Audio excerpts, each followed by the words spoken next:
Hello friend. Video शुरू करने से पहले मैं आपसे जानना चाहूँगा कि क्या आपके पास कोई ऐसी चीज़ है जिसे आप लकी मानते हो। अगर ऐसी कोई चीज़ है तो मुझे आप कमेंट बॉक्स में ज़रूर बताएं। और दुनिया में ऐसी बहुत सारी चीज़ें हैं जिन्हें हम लकी मानते हैं और हम चाहते हैं कि वह हमारे साथ हमेशा बनी रहे ताकि हमारी सारी परेशानियाँ दूर हो सकें। लेकिन वहीं इस दुनिया में ऐसी भी कुछ चीज़ें हैं जिन्हें श्रापित या फिर बैड लक देने वाला माना जाता है। यह चीज़ जिनके पास भी होती है उन्हें बहुत सारे बुरी घटनाएं, मानसिक दबाव और कभी कभी तो जान से हाथ धोना पड़ता है। सो फ्रेंड, आज के वीडियो में हम दुनिया की कुछ ऐसी ही श्रापित चीज़ों के बारे में जानने वाले हैं जिन्होंने अपने खौफ से सिर्फ तबाही लाई है। तो वीडियो में मेरे साथ अंत तक बने रहिए। Thomas Busby chair. बात है 1702 की, जब इंग्लैंड में थॉमस बसबी नाम के एक अपराधी को अपने फादर इन लॉ के खून की जुर्म में फांसी देने की सजा सुनाई गई। फांसी होने के एक दिन पहले नियमानुसार अपराधी से उसकी आखिरी इच्छा पूछी गई। थॉमस बसबी ने अपने फेवरेट बार में खाना खाने की इच्छा जाहिर की और नियमानुसार उसे उसके लिए फेवरेट बार में अधिकारियों के द्वारा खाना खिलाया गया। खाना खाने के बाद थॉमस बसबी जिस कुर्सी पर बैठा था उसने खड़े होकर ये कहा कि अगर मेरी इस फेवरेट कुर्सी पर कोई भी बैठा तो उसकी मौत तय है। ऐसा कहकर वो उस बार से चला गया और उसकी अगली सुबह उसे फांसी दे दी गई। बसबी के मौत के कुछ दिन के बाद से उस पब में दो एयरफोर्स के अधिकारी आए और उन्होंने उस पब में रखी हुई बसबी के उस कुर्सी पर बैठकर खाना खाया और बड़े ही आश्चर्यजनक तरीके से पब से निकलने के बाद उनकी कार का एक्सीडेंट हो गया और उनकी मौके पर ही मौत हो गई और तभी से इस कुर्सी को श्रापित मान लिया गया। इस मौत के बावजूद भी पब के मालिक ने उस कुर्सी को अपने पब में ही रखा और आश्चर्यजनक तरीके से एक के बाद एक लगभग 63 लोगों की इस कुर्सी पर बैठने से मौत हो गई। इतनी मौतों का जिम्मेदार खुद को मानते हुए पब के मालिक ने उस समय इस श्रापित कुर्सी को एक म्यूजियम में दान दे दिया। और आज भी यह जानकर आपको हैरानी होगी कि यह कुर्सी म्यूजियम में रखी हुई है 5 फुट की ऊंचाई पर, ताकि गलती से भी इस कुर्सी पर कोई ना बैठ पाए। James dean car. James dean का जन्म 1931 में हुआ था। जेम्स डीन अपने ज़माने के बहुत ही मशहूर एक्टर थे और उन्हें गाड़ियों का बहुत शौक था। उनके पास महंगी गाड़ियों का एक बहुत ही अच्छा कलेक्शन था और उन्हीं कलेक्शन में से एक उनकी फेवरेट कार थी पोर्शे 550 स्पाइडर, जिन्हें वो प्यार से लिटिल बास्टर्ड भी कहते थे। सन 1955 में आई सुपरहिट फिल्म स्टार वॉर्स के एक एक्टर एलेक्स गिनिस ने डीन की कार में बैठने के बाद कहा था कि उन्हें इस कार में बैठने के बाद कुछ अजीब सा महसूस हुआ और उन्होंने डीन से कहा कि मैं तो इस कार में घबराहट के मारे बैठ भी नहीं पा रहा और अगर तुम भी इस कार को यूं ही चलाते रहे तो तुम्हारी भी बहुत जल्दी मौत हो जाएगी। उनके इस कथन के ठीक 7 दिन के बाद डीन की एक रोड एक्सीडेंट में मौत हो गई और इस एक्सीडेंट में इनकी वह फेवरेट कार बुरी तरह से टूट गई।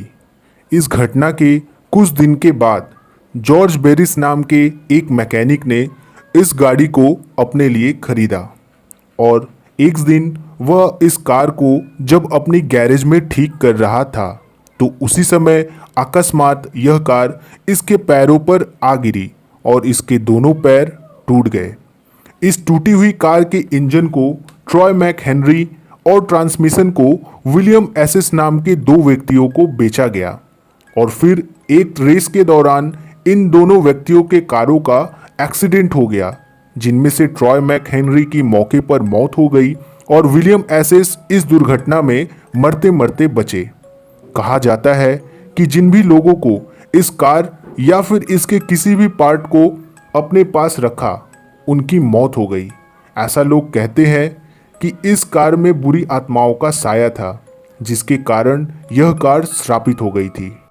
रॉबर्ट द डॉल, यह एक श्रापित गुड़िया थी जिसे साल 1902 में यूजीन रॉबर्ट ओटो नाम के एक बच्चे को उसके नौकर ने दिया था। ऐसा कहा जाता है कि इस नौकर को उस बच्चे के परिवार वालों से बहुत नफरत थी और आपसी रंजिश के चलते उसने इस गुड़िया पर काला जादू करके उस बच्चे को दिया था। यूजीन के घर के पड़ोसी हमेशा यूजीन को उस अजीब सी गुड़िया से बात करते हुए पाते थे और ऐसा कहा जाता है कि कई बार इस गुड़िया को घर में इधर उधर भी घूमते हुए देखा गया था। यूजीन ने कई बार अपने माता पिता से इस गुड़िया के अजीब व्यवहार के बारे में बताया, लेकिन उसके माता पिता बच्चे की शरारत समझकर इस बात पर कभी ध्यान नहीं देते थे। लेकिन लगातार अपने बच्चे और अपने आसपास के लोगों को उस गुड़िया के बारे में बताए जाने पर उन्होंने इस गुड़िया को एक बक्से में कैद करके घर के तहखाने में डाल दिया। सन 1974 में यूजीन के मौत के बाद एक दूसरी फैमिली यूजीन के इस घर को खरीद लिया और उस फैमिली के एक छोटी सी बच्ची को यह गुड़िया मिल गई और एक बार फिर से घर में डरावने हादसों का सिलसिला शुरू हो गया। उस बच्ची ने कई बार अपने माता पिता से इस गुड़िया के अजीब व्यवहार के बारे में बताया। उसने अपने माता पिता से कहा कि यह गुड़िया जिंदा है और मुझे मारना चाहती है। अपने बच्चे की इस तरह की बात को सुनकर उसके माता पिता उस गुड़िया को फ्लोरिडा के एक म्यूजियम में डोनेट कर दिया। लेकिन म्यूजियम में भी बहुत सारी अजीब घटनाओं का सिलसिला इसी तरह से चलता रहा।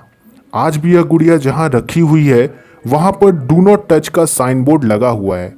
ऐसा कहा जाता है कि अगर आज भी इस गुड़िया की इजाज़त के बगैर अगर इसकी फ़ोटो ली जाए तो उस व्यक्ति के जीवन में अजीब सी घटनाओं का आवागमन शुरू हो जाता है। द एंग्विश मैन, यह एक पेंटिंग है जिसे दुनिया की सबसे डरावनी पेंटिंग भी कहा जाता है। इस पेंटिंग के मालिक ने इसमें बुरी आत्माएं होने का भी दावा किया है। आपको बता दें कि सैन रॉबिन्सन नाम के व्यक्ति को उसकी दादी की मौत के बाद यह पेंटिंग उसके दादी के सामान से मिली थी। इस पेंटिंग के बारे में उसकी दादी ने बताया था कि यह पेंटिंग उनके किसी दोस्त ने उन्हें गिफ्ट में दिया था और तभी से उनके घर में कुछ अजीब सी घटनाओं का सिलसिला शुरू हो गया। यह सब जानने के बाद भी रॉबिन्सन ने इस पेंटिंग को अपने घर में लगाया और इस पेंटिंग को अपने घर में लगाते ही उसके घर में कुछ अजीब सी घटनाओं का चक्र शुरू हो गया। रॉबिन्सन की पत्नी और इसके बच्चे रहस्यमय तरीके से अपने घर की सीढ़ियों से कई बार गिर गए और उनकी पत्नी का ये तक कहना था कि उन्हें लगता था जैसे मानो उनके बालों को कोई पीछे से खींच रहा हो। घर में सभी को लगता था कि कोई काली परछाई उनका हमेशा पीछा कर रही है।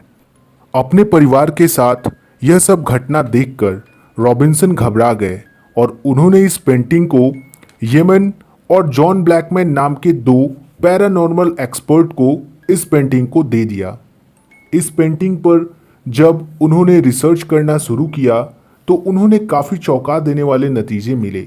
उन लोगों ने बताया कि इस पेंटिंग में किसी लड़की की आत्मा का बसेरा है, जिसके कारण यह पेंटिंग श्रापित हो गई है। इस पेंटिंग के बारे में यह भी कहा जाता है कि इसके बनाने वाले पेंटर ने अपने खून से इस पेंटिंग को बनाया था और इसी वजह से उसकी आत्मा इस पेंटिंग में रहती है और जो भी इसे खरीदता है उसके साथ घटनाओं का सिलसिला शुरू हो जाता है। अब इस विषय में आप लोगों का क्या कहना है और क्या आप इन सब चीज़ों पर विश्वास करते हैं? मुझे कमेंट बॉक्स में आप ज़रूर बताएं। और मैं आपको बताना चाहूँगा कि इस वीडियो को बनाने का उद्देश्य किसी भी तरह की अंधविश्वास को बढ़ावा देने का नहीं है, बल्कि इसका उद्देश्य सिर्फ आप लोगों को एक जानकारी और मनोरंजन प्रदान करने का है। तो अगर आपको ये वीडियो पसंद आया हो तो इसे लाइक एंड शेयर ज़रूर करें और अगर आप इसी तरह की वीडियोस देखना पसंद करते हैं तो प्लीज़ मेरे इस चैनल को सब्सक्राइब जरूर करें और बेल आइकन को भी ऑल पे सेट कर दें ताकि मेरी नई वीडियोस की नोटिफिकेशन सबसे पहले आपके मोबाइल पे मिले।